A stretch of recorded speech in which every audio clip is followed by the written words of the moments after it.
O ano, iho? Yeah. Yan ba ang gusto mo? Masyado kasing mahal. Mahal? Anong mahal? Kaya kong bilhin ang lahat ng ito. Parehong-pareho ko yun ang panlasa ng iyong ama pagdating sa mga sasakyan. Isa kang ang Montenegro.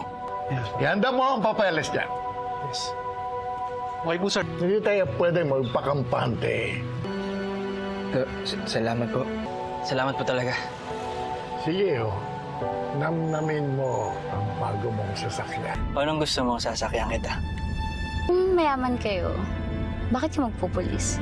Strict kasi yung parents ko eh. Lagi akong hinahanap, laging gusto makita. Lalo na ngayon, may bago akong kotse. Ano bang idea mo ng fan?